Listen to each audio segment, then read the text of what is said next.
When it comes to autonomous vehicles, you might be forgiven for thinking the only hurdles that need to be overcome before self-driving cars are on every corner are the technical and legislative ones.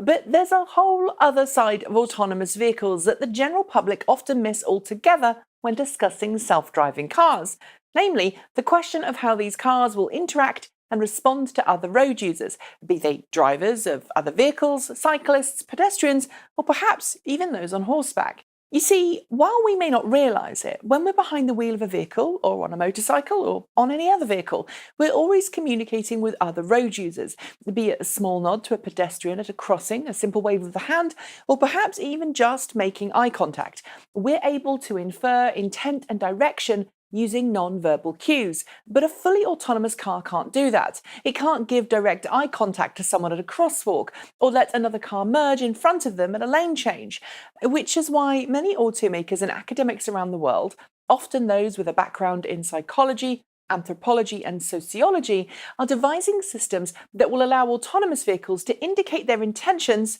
to everyone else. And to do that, they first have to understand how people will interact with cars and car drivers today.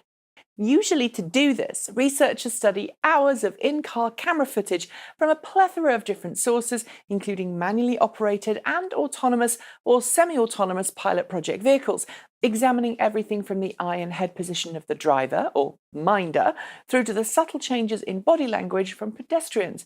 Of course, the ideal scenario would be to record real-world interactions between other road users and a Level 5, fully legal autonomous vehicle. That's because even if the person behind the wheel isn't directly interacting with other road users and letting the car do most of the work, there's still a reassuring human face other road users can identify with, at least with today's pilot projects. A car without a human in? Well, that's something completely different.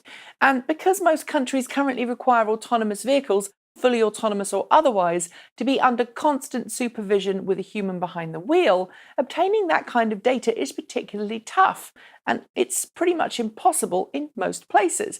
Which is where Ford and Virginia Tech come in with a super simple, ultra low cost research project that actually gets to gauge the reaction people have to autonomous vehicles using a vehicle that appears completely unoccupied.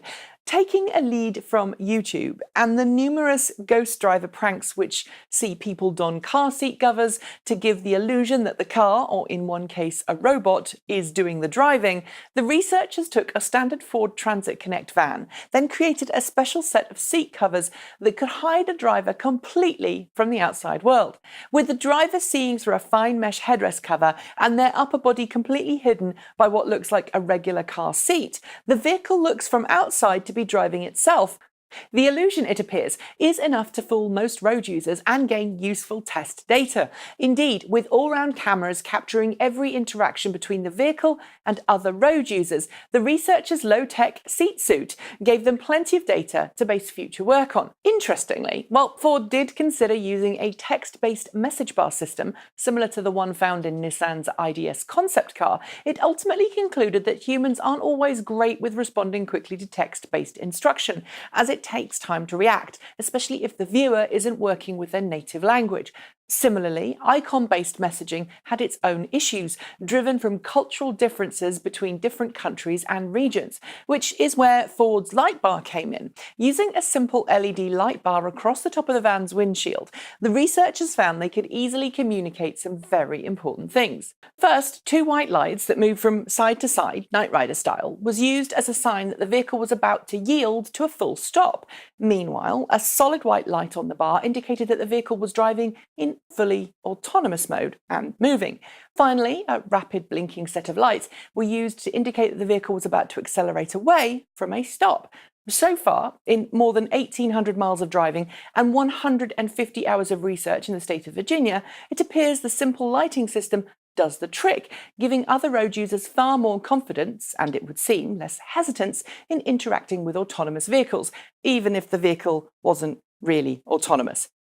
Who knew a YouTube prank could yield such a low-tech solution to helping researchers develop one of the most advanced cars we've seen to date, eh? Well, it just goes to show that a little bit of out-of-the-box thinking can really make a difference to the quality of data that scientists can gather. And if you'd like to know how to spot an autonomous car and one that's a seat prank, well, just look at the license plate, because in most states, autonomous vehicles have a special indication on the license plate so that you know it's self-driving. That's it. Thanks for joining me. See you next time.